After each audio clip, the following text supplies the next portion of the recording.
एक दिन कन्हैया अपने पुत्रों को वन में लेकर ऐसे विचरण कर रहे थे, कुछ उपदेश भी दे रहे थे कि हमें संसार में कैसे रहना चाहिए, कैसे नहीं रहना चाहिए। जब कन्हैया अपने पुत्रों के साथ वन में विचरण कर रहे थे तो कन्हैया के पुत्रों ने वन में एक विशाल कुएं में एक विशाल कृकलास देखा। कृकलास बोलते हैं गिरगिट को, गांव में हम जिसे करकेटा कहते हैं। जब कन्हैया के पुत्रों ने उस विशाल कृकलास को देखा तो उन्होंने कहा, पिताजी पता है उस कुएं में एक विशाल कृकलास पड़ा है। कन्हैया आए, उन्होंने जैसे ही उस कृकलास का स्पर्श किया, वह कृकलास तो एक दिव्य पुरुष के रूप में परिणित होकर लाला के सामने प्रकट है गयो। कन्हैया ने पूछी, अरे श्रीमान जी आपको परिचय कहा है? तो जो कृकलास से प्रकट जो दिव्य पुरुष है वह कहता है, नृगो नाम नरेंद्रोह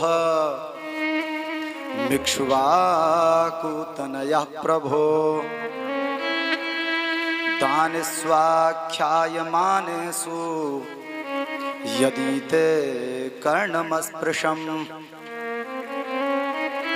वो पुरुष कहता है, केशव मैं राजा इक्ष्वाकु का पुत्र, मैं राजा इक्ष्वाकु का पुत्र राजा नृग हूँ।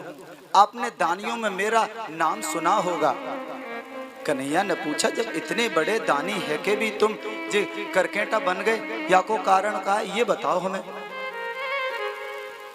तो राजा नृग कहते हैं, केशव मैं नित्य प्रति बहुत सी गायों का दान करता था। एक दिन मेरी दान की हुई गाय लौटकर पुनः मेरी गौशाला में आ गई और जिन गायों को मैं दान करता था उन नई गायों में आके वो मिल गई और धोखे से दान की हुई गाय उन नई गायों के साथ पुनः दान हो गई। जैसे ही वो दूसरा ब्राह्मण उन गायों को लेके जा रहा था तो जिस पहले ब्राह्मण को जो गाय दी गई थी उसने अपनी गाय पहचान ली और उसने उस दूसरे ब्राह्मण से कहा, अरे ब्राह्मण देव, इसमें जो गाय जा रही है ना, ये वाली गाय तो मेरी है। उन ब्राह्मण ने कहा, ये तो मैं अभी राजा नृग से दान में लेके आ रहा हूँ। और ने कहा, नहीं, ये तो मुझे कल राजा नृग ने दान में दी थी।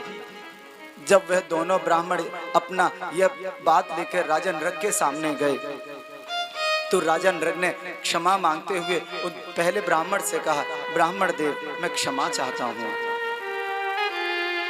मुझसे अपराध हुआ है, आपकी दान की हुई गाय इनको दान हो गई है। आप मुझसे इस गाय के बदले 1,00,000 गाय दान और ले लीजिए। वह ब्राह्मण बड़ा सदाचारी था। वह इस प्रकार का दान लेना भी नहीं चाहिए जहाँ विनिमय का भाव हो, अदला बदली का। पवित्र ब्राह्मण कभी इस प्रकार का दान नहीं लेता है।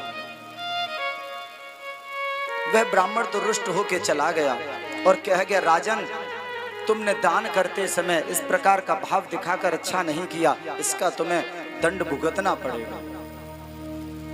वह राजा की जब देह यात्रा पूरी हुई तो वह राजा अगले जन्म में ये कृकलास बना। तो वही कहता है, केशव मैं उसी अपराध के कारण आज इस कृकलास की देह में पड़ा हूँ, पर आज आपकी कृपा दृष्टि से मुझे ये दिव्य देह प्राप्त हुई है। राजा नृग तो कन्हैया को प्रणाम करके चले गए। कन्हैया ने जब अपने पुत्रों से कही, आपने देखा कि ब्राह्मण का बिना पूछे धन लेने का क्या परिणाम होता है। बेटा जीवन में कभी भी किसी भी ब्राह्मण का उसकी मर्जी के बिना तनिक भी धन मत लेना, क्योंकि ऐसा करने से बड़ा अपराध बनता है। और शास्त्र ने कहा भी है, ब्रह्मस्वम दुर्नुज्ञातम भुक्तम हंत्रि त्रिपुरशम प्रसह्यतु बलाद भुक्तम दश पूर्वान दशापरान।